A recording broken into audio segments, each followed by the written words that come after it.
Salve, salve, amigos da tecnologia do mundo inteiro. Meu nome é Jefferson Fernando, do editor-chefe do Linux Tips Today. E você está assistindo a mais um Linux Tips Today. Não, só quis mudar só.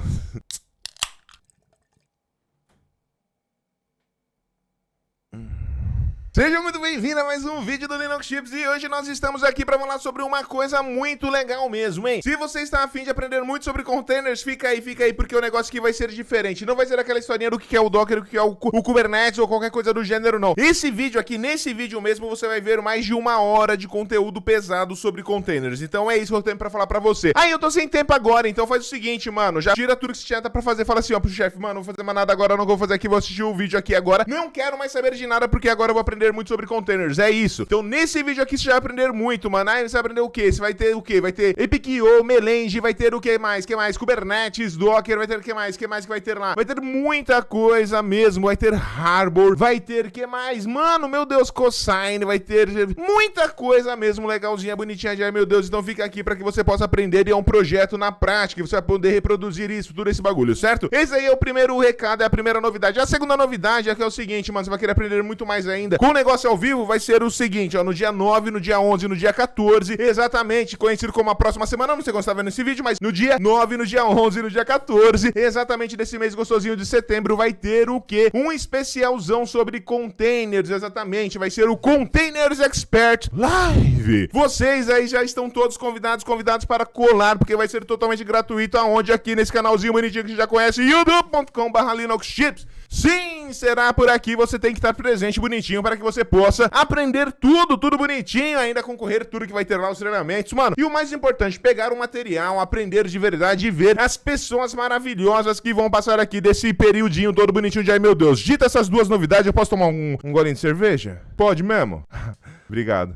Ai, Jefinho do Velho Testamento, isso daqui, isso é louco. Pois bem, presta atenção então, já sabe, eu vou falar, já falei, mas vou repetir. Nesse vídeo você vai aprender muita coisa, aí tem 1 hora de vídeo pra você ver pela frente. Mas agora, no dia 9, no dia 11 e no dia 14, exatamente de setembro, nós vamos se encontrar tudo bonitinho aqui nesse nosso querido latrado YouTube. Que horas que vai ser? Você vai me perguntar, você tá perguntando aí. Nossa, vai ser muito legal, mas qual vai ser esse horário? Vai ser a 1 da tarde. 1 da tarde, então já pede aí pro seu chefe aí já liberar pra você, já manda o e-mail lá. Por quê? Toda empresa que liberar pra que vocês possam aprender a assistir, mano, vai ser 1 horinha e 15. Já fala aí pra chefia que eu não vou atrapalhar não, tá ligado? Chega ali, pá, não vou atrapalhar, cola, tá ligado? Já manda lá o e-mail e fala assim, não, vou aprender muita coisa de graça lá, mano, o bagulho vai ser muito louco, vai ter projeto na prática, vai ter um monte de gente, vou conhecer uma pá de coisa, vai ter network, vai ter um monte de coisa. 9, 11, 14, a 1 da tarde, horário de Brasília, certo? O formulário para se inscrever estará aqui embaixo. Se inscreve lá para que você possa concorrer a tudo, preencher tudo bonitinho, receba material, todo o complemento, tudo que vai ter lá de bonito durante esses 3 dias maravilhosos, certo? Já sabe, segunda, quarta e sábado, sempre a 1 da tarde.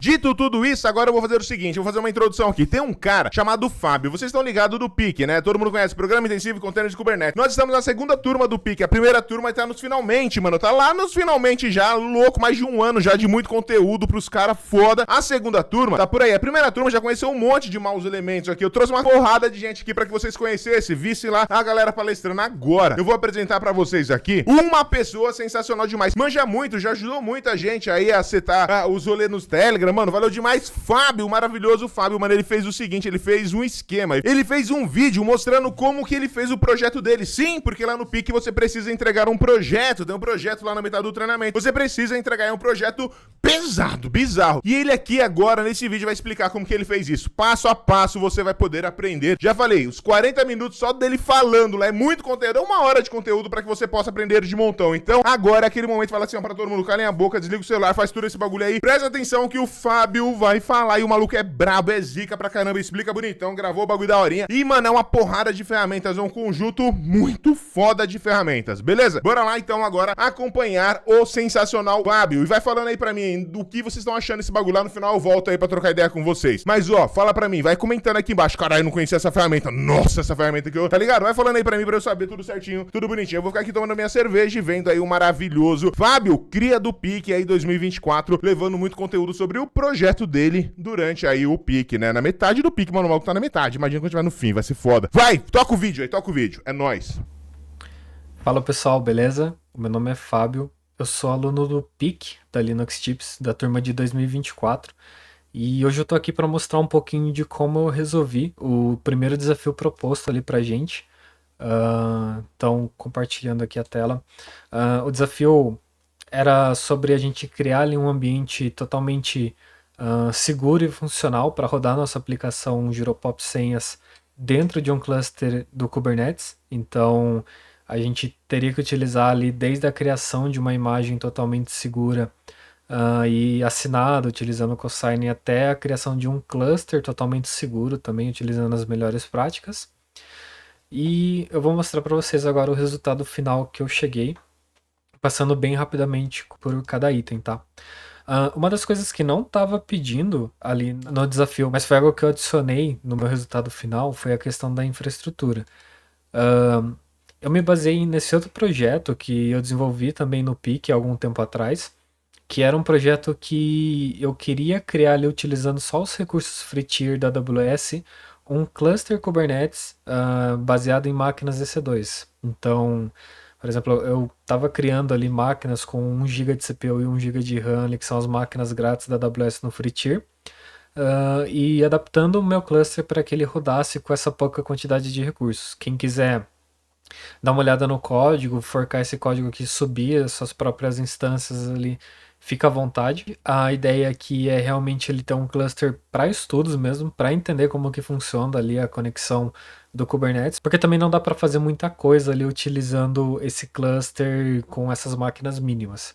Mas baseado no que eu criei aqui utilizando o Terraform, etc., eu reaproveitei e trouxe aqui para esse cenário, então a explicação aqui que eu estou dando na documentação, gente, é que para eu não criar uma stack ali utilizando EKS, mais as instâncias, mais um Network Load Balancer só para estudar, eu queria fazer de alguma maneira ali que eu conseguisse pagar o menos possível. Então, ao invés de eu ter todo esse custo aqui, né, das instâncias rodando, do EKS, do Network Load Balancer, que por hora ali me daria mais ou menos 20 centavos de dólares, eu estou criando uma stack manual utilizando ali o Terraform, onde o custo que eu vou ter vai ser só das instâncias que estão executando ali, que mais ou menos 8 centavos de dólares por hora. E a parte aqui do Application Load Balancer é uma parte que seria grátis, né? Eu tenho 750 horas por mês ali para utilizar o ALB grátis ali na AWS durante o free tier. Então, o meu Terraform aqui eu estou provisionando isso, tá, gente? Lógico que em um ambiente de produção você não vai usar um cluster criado assim. Isso aqui é realmente para você estudar utilizando os recursos ali da AWS e economizar o máximo possível. Então, só num comparativo ali, se eu utilizasse essas 750 horas mensais ali nesse cluster manual, eu estaria gastando mais ou menos 50 dólares, enquanto num cluster criado ali com EKS, NLB, eu vou gastar 150 dólares ali mais ou menos. Mas logicamente que para a produção, para uma empresa, a gente vai optar pelo EKS, né? Por toda a questão de segurança, comodidade que a gente tem para utilizar uma ferramenta autogerenciada. Uh, e aí, gente, para esse Application Load Balancer funcionar aqui para mim, eu fiz uma brincadeira aqui com o Ingress. Então, eu estou usando o Ingress Nginx ali dentro da minha aplicação e eu estou fazendo um bind de portas. Então, ao invés de criar ele ali do tipo load balancer, né, que seria o normal ali que a gente cria, eu estou criando ele do tipo node port, porque daí eu estou fazendo um bind, né, da porta 30.080 da minha máquina para 80 do Ingress e da minha porta 30.443 da máquina para a porta 443 do Ingress. Na prática, o que, que isso vai fazer, né? Eu vou ter aqui mais ou menos essa infraestrutura, então eu vou ter aqui eu tenho um domínio, né, próprio que eu comprei ali e eu vou estar criando essas hosted zones aqui, eu vou estar criando essas entradas aqui e essas entradas vão estar apontando todas para dentro do meu load balancer. Aqui no load balancer eu pego todo o tráfego que vier do tipo HTTP, encaminho para HTTPS e aqui no HTTPS eu vou disparar para a porta 30.443 aqui do meu Ingress, já utilizando um certificado válido ali que eu tenho na ponta. Então, o meu Ingress ele vai receber essas requisições aqui vindas por essa porta das instâncias, né, do meu cluster e vai encaminhar aqui para os serviços que eu subi conforme a necessidade. Então, é basicamente esse cenário aqui que eu criei, que é basicamente o cenário que você utilizaria um Ingress ali num cluster bare metal, né? Então, foi isso a parte de infra ali. E para eu rodar essa infra, eu estou fazendo todo o provisionamento utilizando GitHub Actions, tá? Então, aqui eu explico, se alguém quiser subir também, o que você precisa, né? Você precisa passar aqui uma access key, uma secret key na AWS que tenha permissão ali de criar instâncias, load balancer, buckets, etc. E aí, com essas chaves aqui, eu também crio uma chave pública, uma chave privada que vai ser a chave de comunicação das minhas instâncias, né? Então, na hora que o Terraform estiver provisionando, ele vai colocar essa chave privada lá dentro da minha instância, para que eu possa conectar nela e fazer toda a configuração ali de provisioner que eu estou fazendo via Terraform. E aqui, então, eu monto, né, essas chaves para poder passar ali para o meu Terraform. E o que eu estou fazendo basicamente, eu tenho esse actions aqui com duas funções, que é o apply e o destroy. Se eu selecionar o apply, eu vou criar aqui toda a minha infraestrutura. E se eu selecionar o destroy, quer dizer que eu vou tentar achar alguma coisa ali nos meus states para destruir. Então, se minha infra já estiver criada, eu vou destruir ali toda a minha infra criada. E por fim, eu dou um print aqui das minhas variáveis mais importantes, né, os IPs aqui do control plane, etc.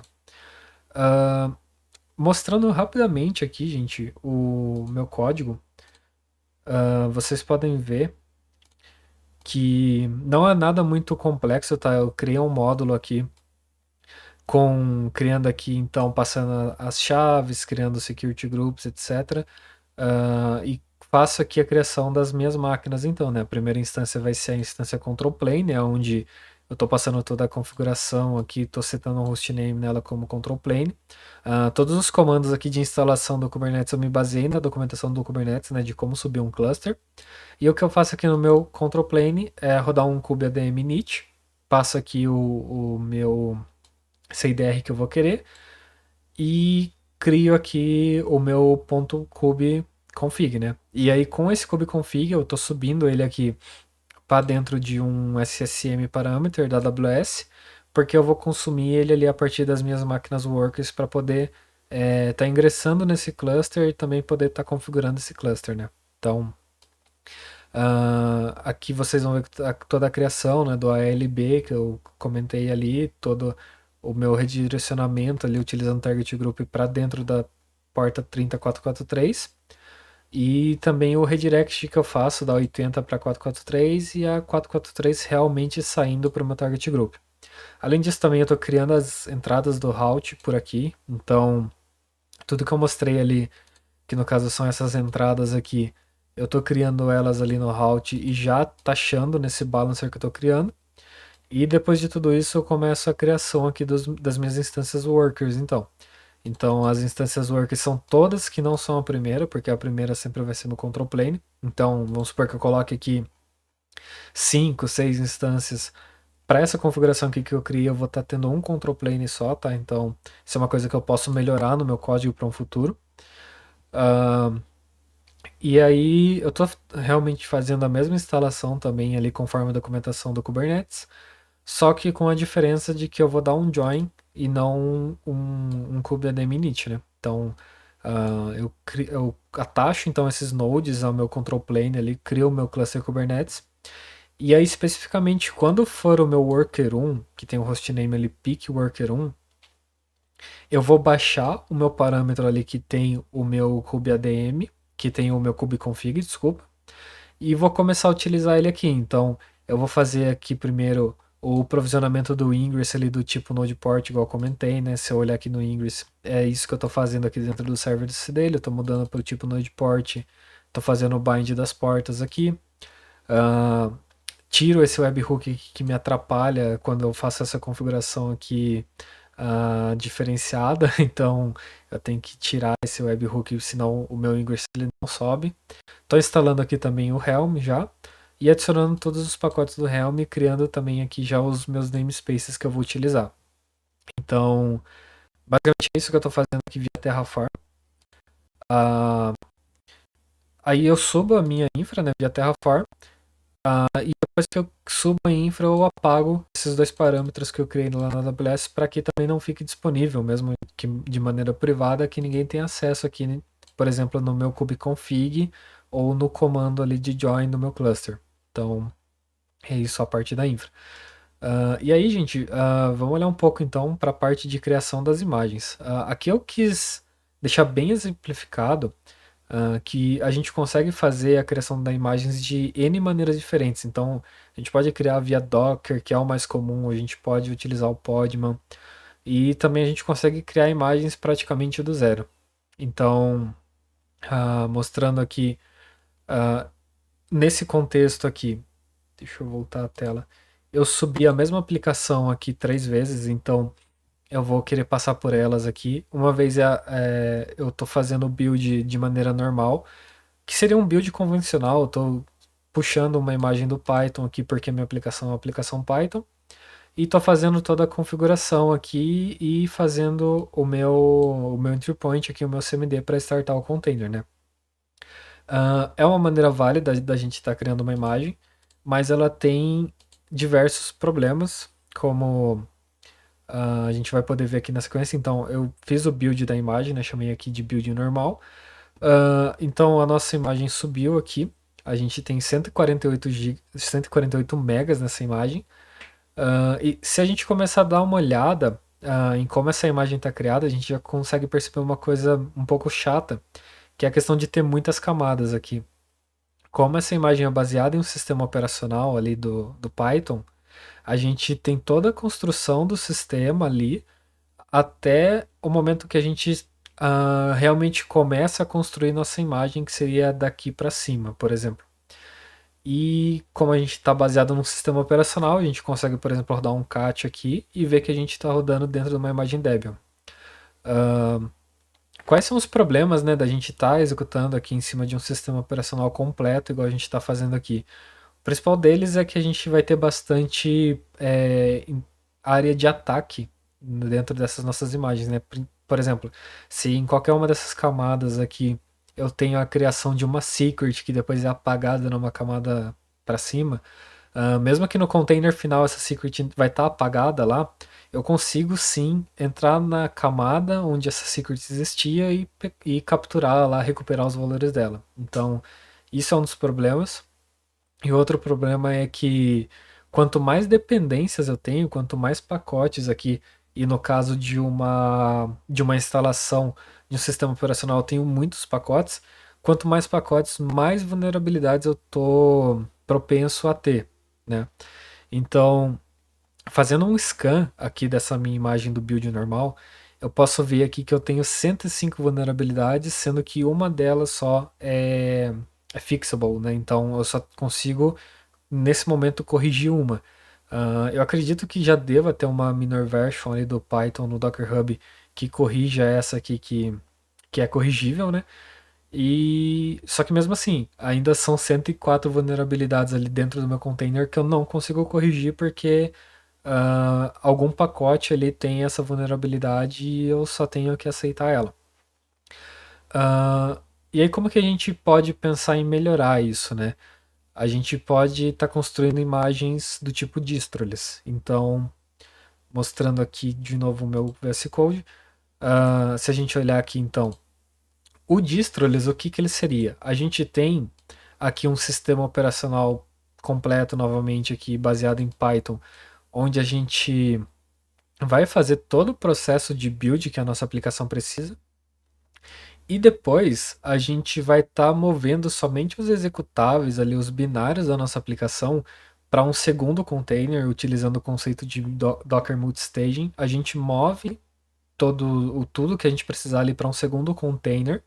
E esse container vai estar executando uma imagem do tipo APKO. APKO é um tipo de imagem gerado ali pela ChainGuard, que basicamente eles compactam os pacotes necessários para você executar alguma coisa. No caso aqui, por exemplo, é o Python. Então, aqui dentro dessa imagem, eu tenho só as minhas referências para executar o Python, não tenho um sistema operacional por trás. E eu consigo só copiar aqui o que eu já buildei ali na camada de cima, né? Então, meus pacotes ali dos requirements, por exemplo, e executar aqui o meu entry point. Beleza. Se a gente olha agora para essa segunda abordagem, a gente vai ver ah, que o processo de build ali, visualmente pra gente, ele já é um processo um pouco mais complexo, né?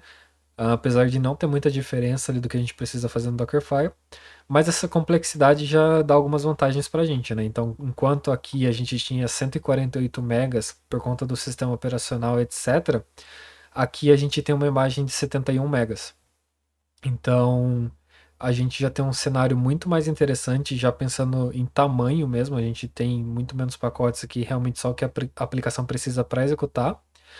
E se a gente olha para as camadas, a gente também caiu ali de 23 camadas para 11. Então, tudo que a gente fez ali naquele primeiro container do Python, onde a gente fez a instalação dos requirements, por exemplo, fica contido dentro dessa camada final aqui chamada APKO. E aqui a gente só tem acesso às camadas do container de cima. Então, o último container ali que a gente buildou do tipo APKO. Então, a gente já tem uma segurança maior, a gente já tem bem menos coisas instaladas. E aqui também eu tentei rodar o cat aqui também, só para a gente ver que eu não tenho mais esses pacotes aqui padrões, tipo o cat, o cur, nessa imagem. E isso também já diminui bastante a nossa superfície de ataque, né? Então, já é uma outra vantagem. E se a gente olhar aqui agora para essa nova imagem que eu fiz utilizando distros, a gente vai ver aqui que o scan do Trivy não voltou nenhuma vulnerabilidade. Então, a gente já tem uma imagem muito mais segura nesse momento, além de muito menor também, com muito mais camadas. E isso aqui já se aplica assim a quase 100% das nossas necessidades. A gente pode ter assim a garantia de que essa imagem a gente não vai ter maiores problemas utilizando ela. Mas aí também a gente tem um terceiro conceito, que é eu posso querer criar a minha imagem praticamente do zero.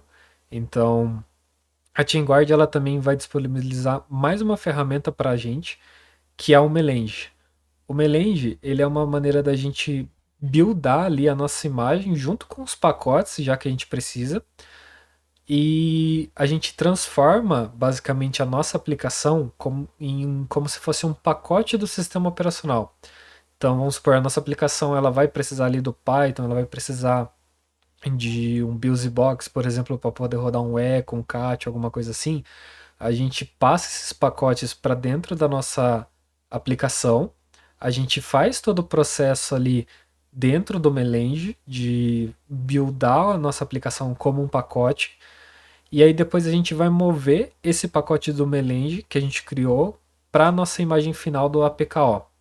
Então, a gente vai ver aqui que tipo, vai ficar ainda menor. A gente vai cair aqui para 58 megas, agora quase 59 megas. E mostrando aqui rapidamente, né, como que funciona esse processo do Melange. Basicamente o que eu vou ter é o seguinte. Eu tenho aqui o meu YAML que faz a construção do meu pacote, né, que faz o build ali do meu pacote. Então, aqui, por exemplo, eu estou startando um Alpine Linux, que é onde eu vou estar construindo aqui esse meu pacote.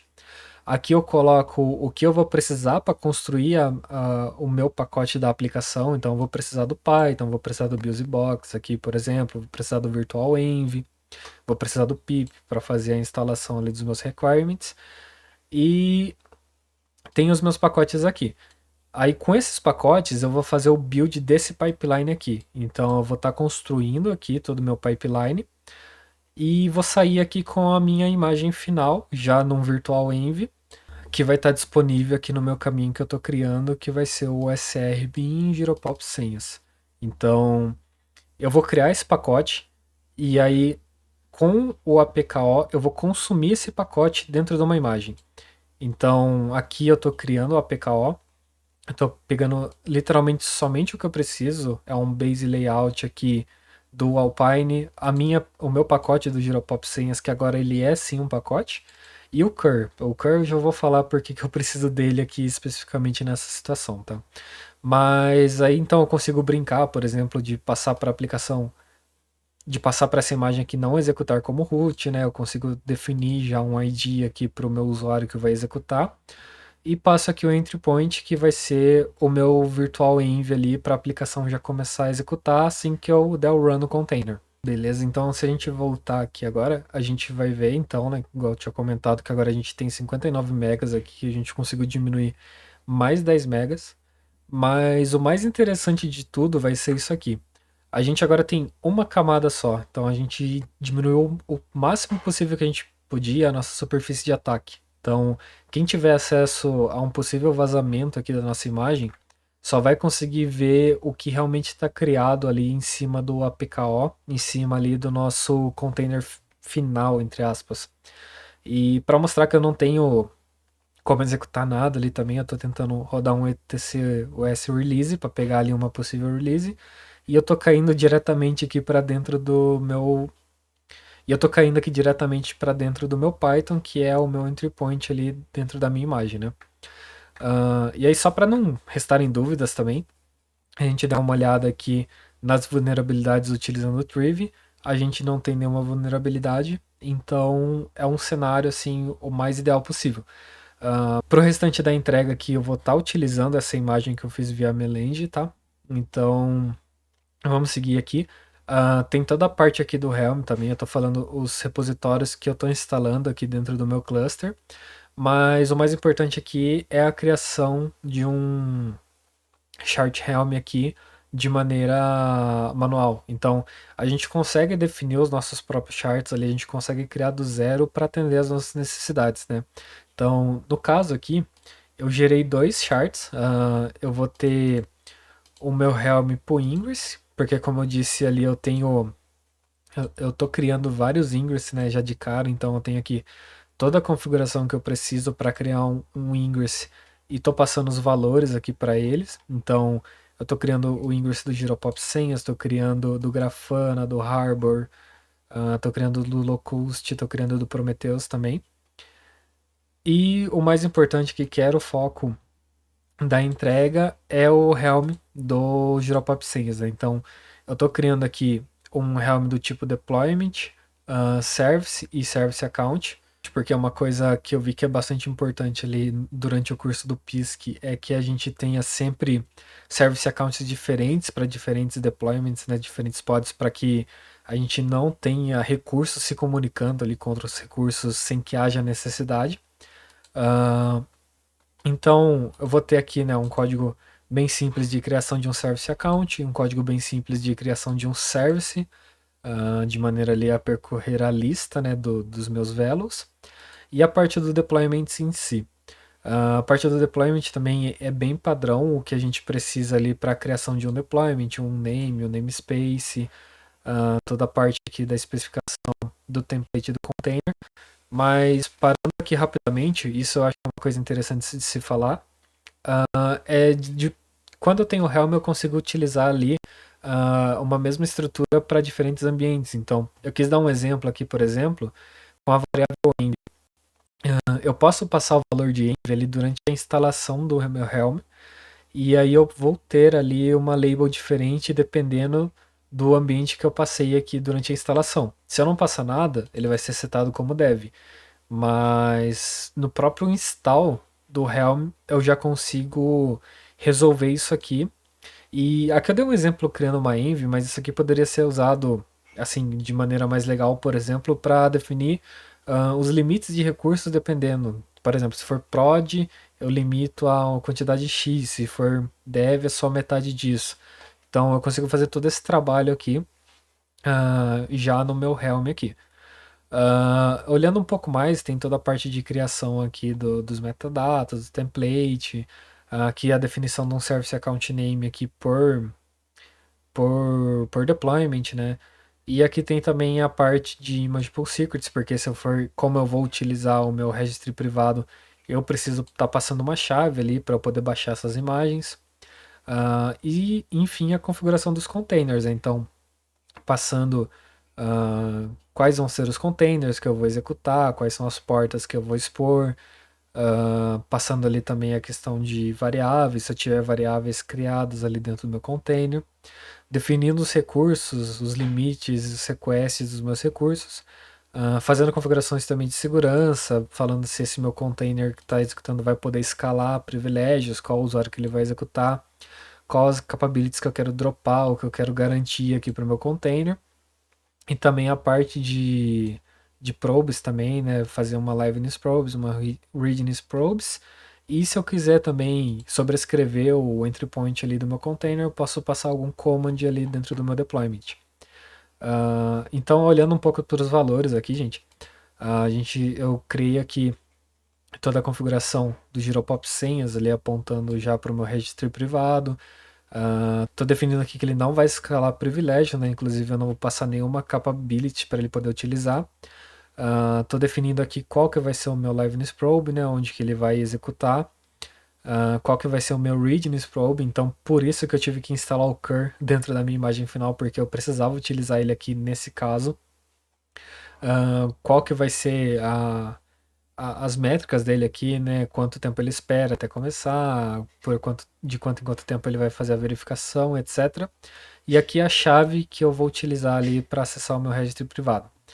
A mesma coisa vai estar acontecendo aqui para o Redis também, tá? Passando todas as configurações necessárias. Aqui no caso do Redis eu tenho que passar algumas capabilities para ele, porque senão ele não executa. E o meu readiness probe aqui é um comando no Redis CLI. E no caso do Redis em específico, eu também pedi para ele sobrescrever o meu entry point, porque como eu estou criando um cenário aqui de POC, eu não quero ter os arquivos dump ali do Redis, eu não preciso dos meus dados salvos. Então eu estou falando para ele não salvar nenhum dado ali, ele não precisar de um volume criado ali para poder salvar os backups ali das minhas senhas, por exemplo. Então é isso, a definição aqui dos services também e dos services accounts. E basicamente ficou assim o Helm. E aqui eu estou explicando um pouco da estrutura, né, de como que é um Helm. Então eu tenho a parte do chart, eu tenho os templates, tenho os valores. E aqui para quem quiser consumir, testar aqui esses Helms que eu criei, eles estão disponíveis, eles estão nesse mesmo repositório aqui da aplicação mesmo. É só chamar esses comandos aqui no seu Helm e fazer a instalação deles aqui no seu ambiente. Então, aqui, por exemplo, como eu estava dando um exemplo, eu posso setar o environment a tempo de execução ali do meu deployment, do meu Helm, na verdade. E aí a label vai respeitar o que eu vou estar passando aqui no meu set. Então, a parte do Helm é isso. Vamos olhar um pouco para a parte de segurança. Então, estou utilizando o Kyverno aqui, né, para fazer toda a parte de policy as code do nosso cluster, que foi a ferramenta que a gente viu durante o curso. E aqui com o Kyverno eu consigo criar tanto cluster policy quanto policies ali para um namespace específico, né? E para o meu cenário aqui, o que eu criei foram essas policies aqui. Uma policy para desabilitar a utilização de root no cluster, uma para não poder subir nenhum pod no namespace default ali no nosso cluster, uma policy que permite que eu utilize somente o meu harbor privado, meu registry privado, né, como o meu endpoint ali de fazer pull das imagens, uma para verificar as assinaturas ali dessas imagens, além de uma regra aqui para sempre pedir probes dos meus deployments, dos meus pods, e uma para verificar se eu estou tentando passar senhas ali como environment variables, né? Então, aqui só abrindo rapidamente a questão aqui do registry, eu só vou permitir, tirando esses namespaces aqui, né, que são o que eu estou criando via Helm, eu só vou permitir que só subam imagens do Harbor, aqui do meu registry privado Harbor. E além disso, eu também tenho aqui que eu preciso que essas imagens sejam assinadas. Então, sempre que eu subir uma imagem do Harbor, eu vou verificar se ela está assinada e se ela está assinada usando a minha chave privada que bate com essa chave pública que eu cadastrei aqui. Então, além de estar garantindo a assinatura ali, eu estou fazendo também uma garantia de que quem assinou aquela imagem foi realmente eu, foi realmente o meu time e foi assinada com a chave certa. Então, aqui como um exemplo, né, eu criei uma secret ali no meu cluster, eu criei um deployment aqui que tudo que eu falei até agora ele ignora, ele tenta criar um deployment o mais simples possível e tentando montar essa secret ali dentro de uma variável. E o resultado, né, não podia ser outro para as regras estarem funcionando, que foi ele tomou 5 erros aqui de cara, então ele falou que não pode subir no namespace default, não pode rodar como root, não posso usar variáveis sensíveis ali no env, e eu tenho que passar imagens ali do meu registry harbor, além também de ter que passar as probes ali, pelo menos uma, para poder executar os containers, né? Então, eu fiz a correção aqui desses 5 problemas aqui, desses 5 bloqueios que a gente teve, fiz um novo deployment aqui, e também essa imagem aqui que eu estou passando agora dentro ali do meu registro privado, eu assinei ela utilizando o Cosign. Só que aqui eu fiz uma coisa para testes também, que foi assinar com uma chave que não é a chave que bate com a minha chave pública ali. Então, para fazer ali como se fosse alguém assinando uma imagem falsa para ver se passa pela segurança ali do Harbor, né? Pelo Cosign. E não, gente, quando eu rodei, apesar da imagem estar assinada, agora ele não está dando mais nenhum dos outros problemas ali, mas ele está falando que ele não conseguiu verificar a assinatura dessa imagem, né? Como eu estou usando uma chave ali que não é a chave que eu configurei, ele não consegue validar nesse caso. E depois eu só fiz a correção ali da chave, né, para chave que eu realmente utilizo, só para testes também. E no momento que eu fiz a correção da chave, rodei o apply novamente. E aí sim eu consegui subir ali o meu deployment de Nginx e consigo ver ele executando ali corretamente. Então, da parte de segurança, foi isso. Ah, Aí eu tô falando bastante de Harbor aqui agora também, e eu quero passar rapidão o que que é o Harbor, né? O Harbor ele é uma ferramenta para permitir a gente ter um registro privado ali. Essa é uma ferramenta que eu conheci ali durante o curso do PISC. Eu achei uma ferramenta muito, muito legal mesmo e já comecei a aplicar ali no meu dia a dia. E o que que ele traz de vantagens pra gente, né? Se a gente acessar ele aqui, a gente consegue ter uma noção mínima. Então eu criei aqui um projeto chamado PIC 2024. Aqui eu tenho já as minhas imagens que eu subi ali. E o que que esse Harbor permite pra gente, né? Gente, muita coisa aqui de webhook eu consigo configurar. Eu consigo olhar logs, eu consigo ver tudo que está acontecendo ali na minha imagem, quem está fazendo os pushes da imagem, quem está trabalhando aqui no meu repositório. Eu consigo configurar robôs, por exemplo, eu consigo configurar policies aqui para as minhas imagens de retenção, por exemplo, de mutabilidade. E o mais legal de tudo, pelo menos que eu acho, é essa questão aqui de eu falar que, cara, eu posso até subir as imagens para o meu Harbor, mas as pessoas só vão conseguir consumir essa imagem desde que ela seja uma imagem assinada e desde que eu não tenha vulnerabilidades, pelo menos do nível baixo aqui. Então, do nível baixo para cima, se tiver alguma vulnerabilidade, ele já não deixa essa imagem que eu tenho aqui no Harbor ser consumida, né? Também tem aqui a questão de toda imagem que eu subo, eu já rodo um scan nela e gera aqui um SBOM também da imagem para a gente ver ali todos os pacotes instalados. E aí, gente, a gente consegue fazer muita coisa aqui, por exemplo, definir cota por projeto ali para ninguém estourar a utilização do nosso hardware. Consigo definir, como eu falei, webhooks, eu consigo utilizar ele como proxy aqui. Então, por exemplo, vamos supor que alguém chame uma imagem do Nginx, só que eu não tenho ela aqui ainda.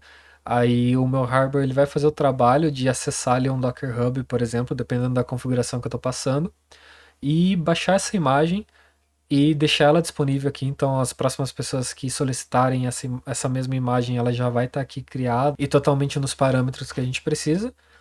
E se a gente der uma olhada aqui, por exemplo, nas imagens que eu já criei aqui, a imagem do Redis, por exemplo, eu já executei o scan, eu consigo ver aqui exatamente qual que é o meu entry point. Então, o autor aqui dela é o APKO, né, da ChainGuard.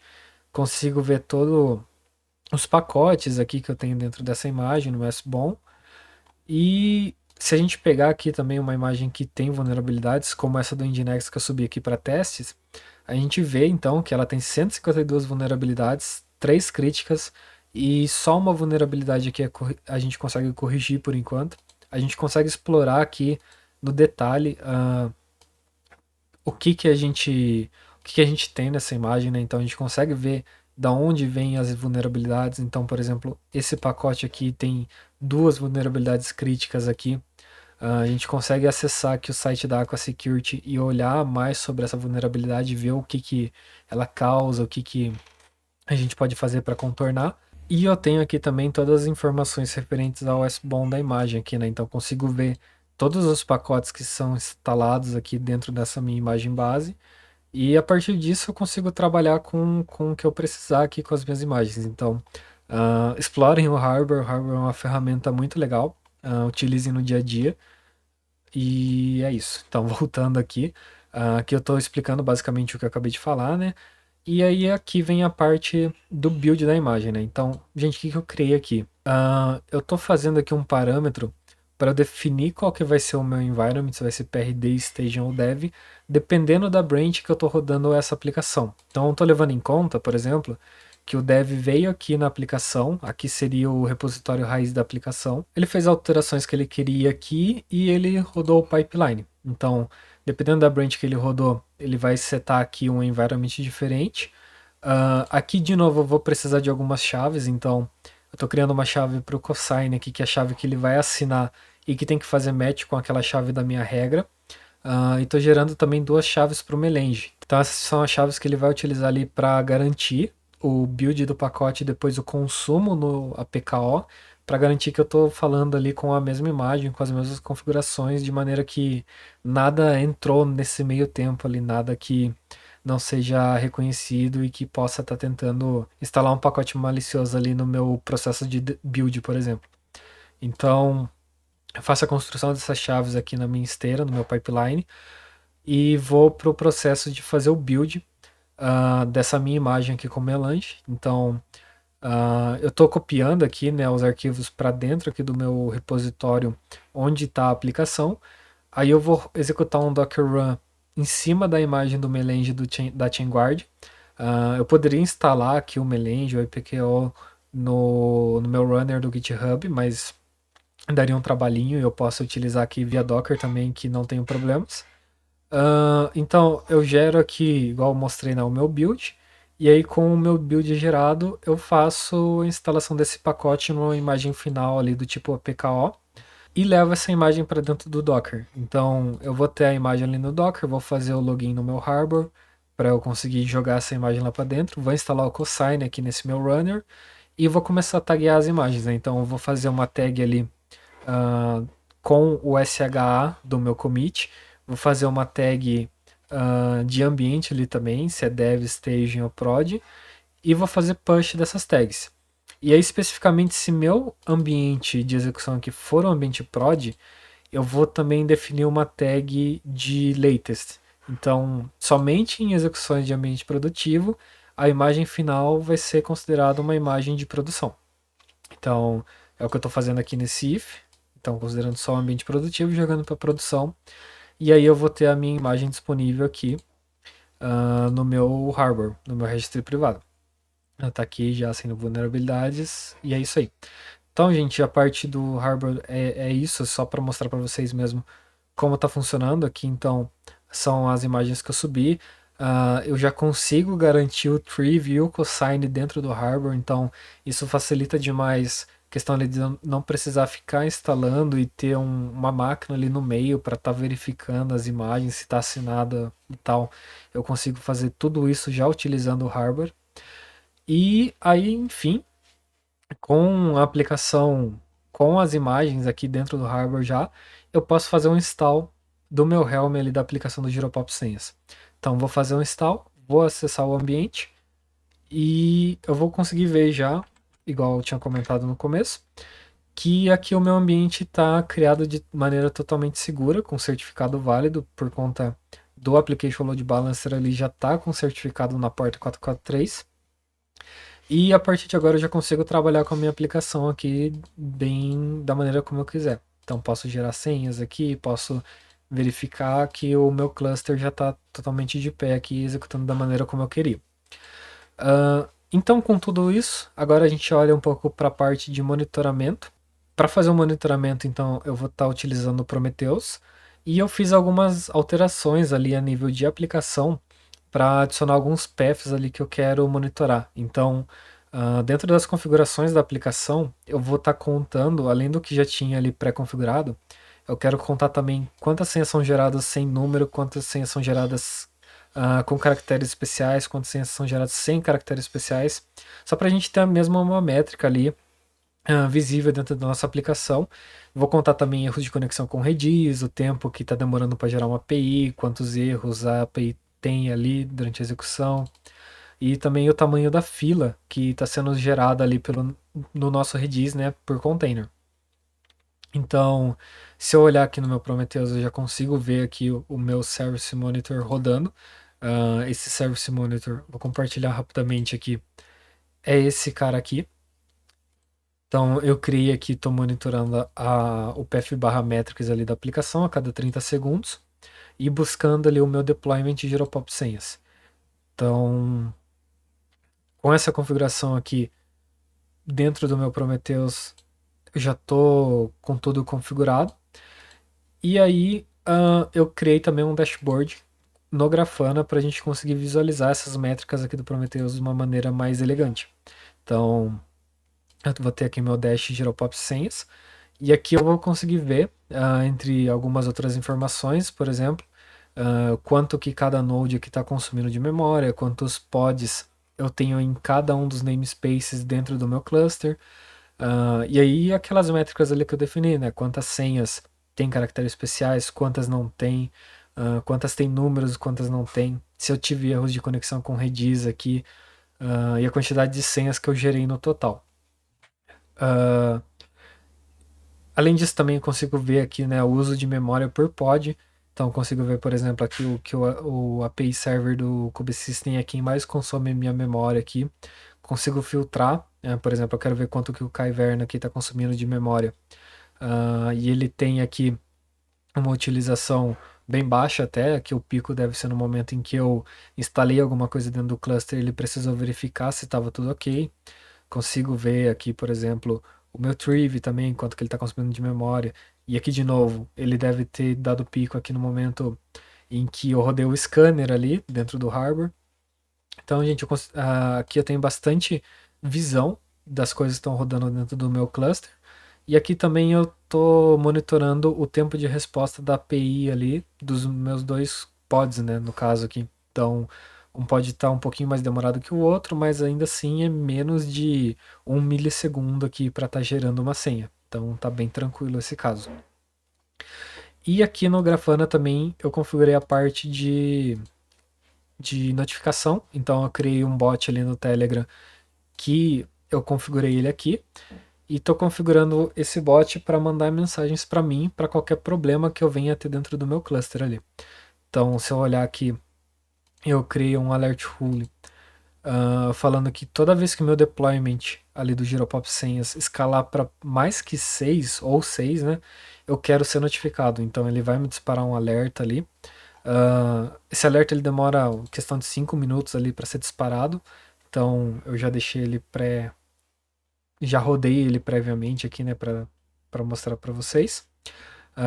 Então, eu fiz um scale manual ali do meu cluster para 10 réplicas, e o meu bot já começa a mandar mensagens aqui para mim. Então, ele está me falando ali que estava firing, né, então tem o meu cluster ali me notificando bastante vezes ali a cada 5 minutos.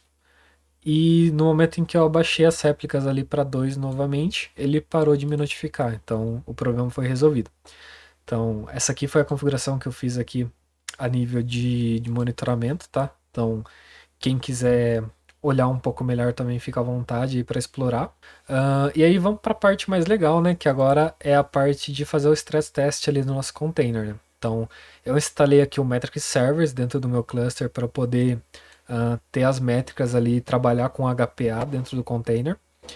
Também precisei fazer essa instalação do tipo manual aqui localmente, na verdade, né? Porque eu tive que adicionar um parâmetro novo ali, devido à maneira como eu subi esse cluster. E aí a gente vai realmente pro teste de carga aqui do nosso cluster. E aí a gente vai, né, pro teste de carga então aqui agora. Só que teve uma coisa que eu percebi durante os testes aqui, é que se eu fizer um teste de carga da maneira como o cluster tá ali fazendo o HPA do meu Giropop senhas, eu percebi que o meu Redis ele não suporta a carga ali que é solicitada para ele. Então vocês vão ver aqui que quando eu tentei subir o número de réplicas para 10 ali manualmente só para testar, eu comecei a tomar crash ali nos meus containers novos que tentaram subir. Então, eu dei uma analisada, eu vi que quando eu subi as réplicas do deployment do Redis, esse problema não acontecia, então era um problema ali de quantidade de tráfego que o meu Redis suporta por vez. E então eu precisava de uma estratégia para conseguir subir ou abaixar o scaling do meu Redis conforme o meu deployment do Giropops fosse subindo ou abaixando, né? Então, eu pesquisei um pouco, eu cheguei nessa ferramenta aqui que é muito interessante também, que é o KEDA, o Kubernetes Based Event Driven Autoscaling, e que a ideia dele é a gente utilizar ali um target para que a gente consiga dizer, ali usando um trigger, na verdade, que a gente consiga dizer para um deployment específico ser escalado. Então, por exemplo, aqui estou criando uma configuração utilizando o Prometheus, então aqui eu tenho o endereço do meu Prometheus ali. E o que acontece? Eu estou passando um threshold de 3 aqui para o meu Redis Deployment. Basicamente o que eu estou falando aqui para ele é, toda vez que você tiver pelo menos 3 réplicas do Giropop Senhas rodando, e ele verifica isso fazendo essa query aqui, somando quantos deployments do Giropop Senhas ali tem dentro do meu Prometheus, toda vez que ele identificar 3, para cada 3 eu quero uma cópia do Redis rodando. Então eu quero uma réplica do Redis rodando. Então, fazendo a aplicação aqui desse sistema, eu consigo garantir que o meu deployment ali do Redis ele escale de maneira que aguente, que suporte ali o número de réplicas do Giropop senhas. Então, aqui está um exemplo, né? Então eu apliquei essa configuração aqui que eu criei. A gente pode ver, né, que logo depois que eu apliquei a configuração, eu setei as réplicas ali do Giropops para 10. Em primeiro momento ele vai continuar dando o crash loop back aqui, mas no momento em que meu queda começa a trabalhar, ele começa também a escalar aqui o número de redis, e aí num certo momento a minha aplicação vai estar disponível totalmente ali com os 10 deployments que eu defini. E aqui também só mostrando que o contrário também acontece, tá? Então se eu abaixar aqui as réplicas novamente para 2, depois de uns 5 minutos ali mais ou menos, o queda também vai começar a baixar os deployments do Redis, e eu tenho o meu ambiente de volta ali à capacidade normal dele.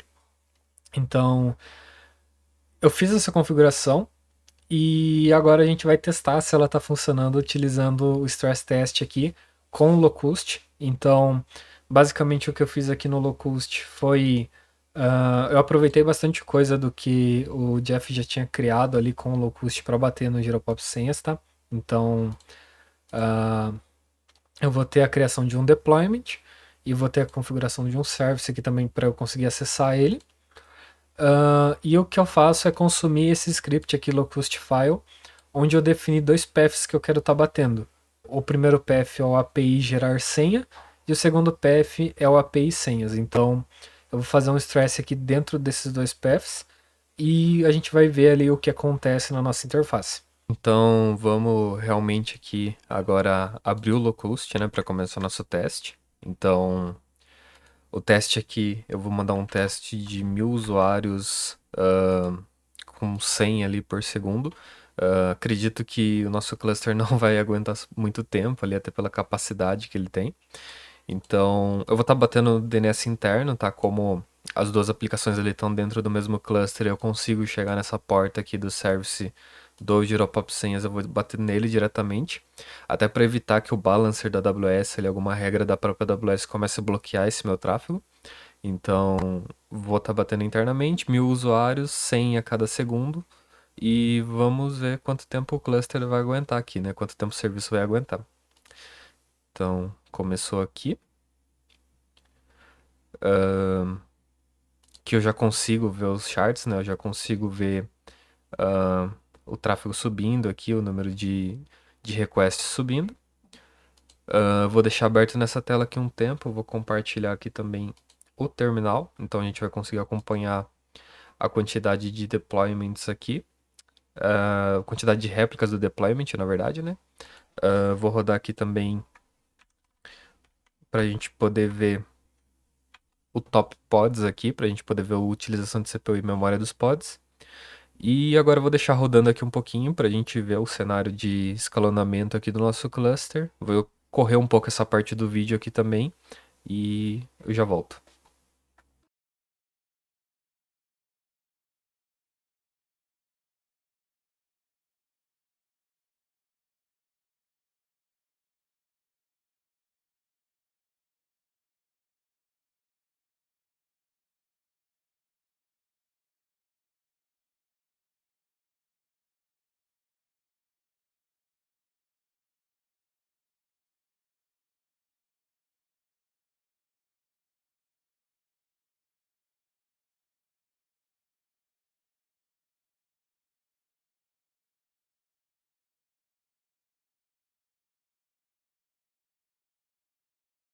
Então, aqui eu vou pausar nosso teste, porque a gente já começou a tomar bastante falha aqui, principalmente da geração de senhas, né?